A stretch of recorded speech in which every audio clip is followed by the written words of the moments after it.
Now we find Christ being defined in the New Testament as the power of God and the wisdom of God. So the eye of man is the power of God and the wisdom of God. If man does not know it, well, then he will not exercise that power. He will not exercise that wisdom. So tonight I am trying to persuade you that when you say I, before you say anything, that is the power and the wisdom of God. You can't separate the power of God and the wisdom of God from God. So you will say in the end, I and my Father are one, for he is called the Son of God. Now we are called upon to test this, if it be true. Can we test it? I hope you'll put it to the test. When I tell you that your own wonderful I amness is God, though prior to that you believe that you are little something, moving across the earth for a few years, 70 years, and then you will vanish, in the hope of some restoration, but a hope, no assurance. But now I'm going to tell you that you really are God. Your own wonderful consciousness, your human imagination, that is the God of Scripture. And there is no other God. Imprisoned as you are in these bodies of flesh, you did it for a purpose. Now let us see what it tells us about this Son of Man that is now equated with the I of man. No one has ever ascended into heaven but he who descended from heaven, the Son of Man. You'll read that in the 3rd chapter, the 13th verse of John. So here we find you are a pre-existent being. No one can ascend into heaven but he who descended from heaven, the Son of Man. Your ascension in the next verse, the 14th verse, is showing you how you ascend. As Moses lifted up the serpent in the wilderness, so must the Son of Man be lifted up. That's all imagery, and yet it is true. You descended into generation in a world of death, where everything begins, it waxes, it wanes, and then it disappears. But there's something in you, clothed in this garment, that does die. That is pre-existent. And its home is heaven, which is harmony. You gave it up completely. You aren't pretending that you're a man. You descended into man. You became man.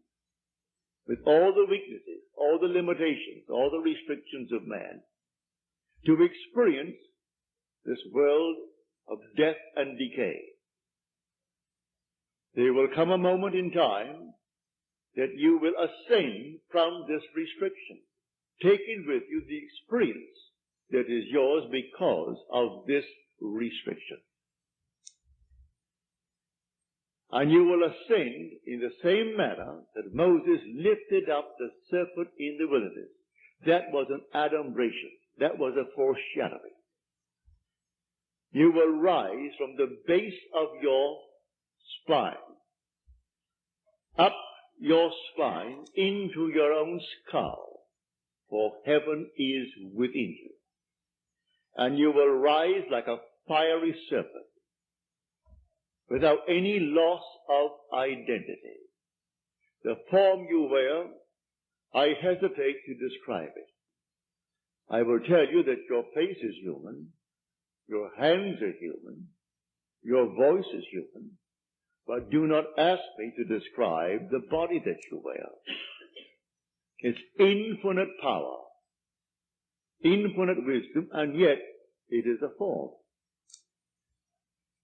You are that fiery being that descended, not because of anything that was wrong when you descended.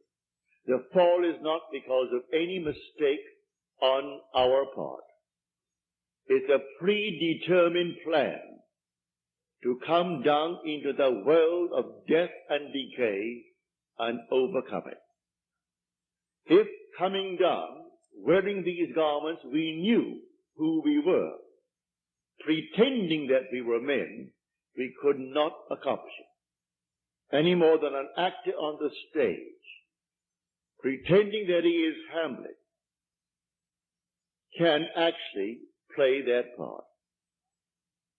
He has to actually assume it, but even then it is still with a little something in his mind. He knows he is the great actor who tonight will go home to his lovely home, and he'll take off the garment and hang it up once more, and tomorrow he'll replay the play. You don't do that in this play of God.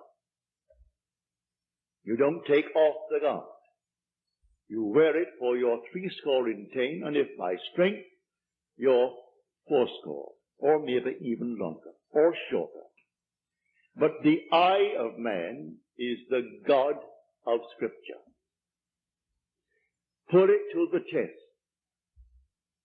Let me now, first of all, before we go into the testing of it, make clear what I said on the last lecture night, Friday night, prompted by a question that was asked here. For I had said in the previous lecture that there are ranks in heaven as they are on earth, for this is only a copy. Everything here is a shadow. It's a copy of the eternal realities. And in the 12th chapter of 1 Corinthians, Paul describes the 8 ranks. He does it many times, but he never changes the first 2. The first is always the apostles. The second, the prophets. The third, the teachers, and then he goes on. Miracle workers, healers, helpers, administrators, and the speakers in tongues.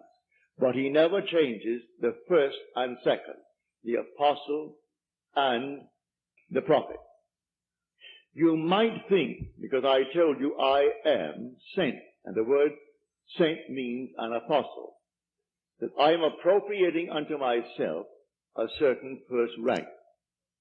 But now, to put your heart at peace, I'm going to quote the 11th chapter of Romans.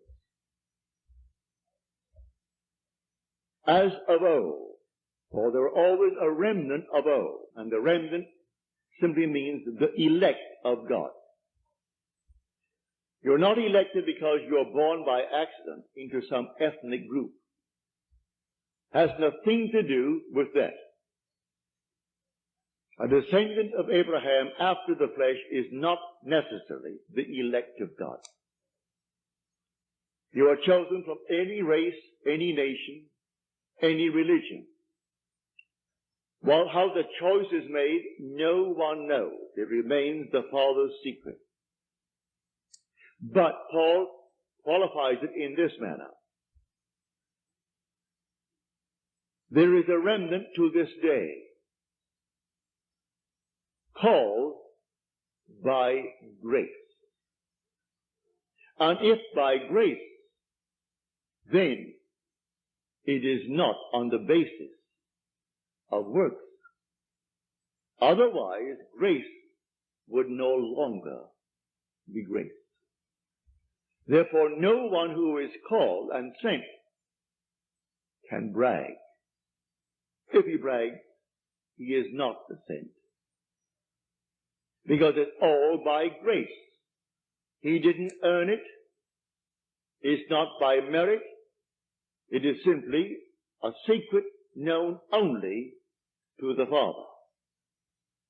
So when we are called, incorporated into the body of infinite love, who is God, and then sent, let no one who is sent raise a finger to brag, to boast, for it is all by grace.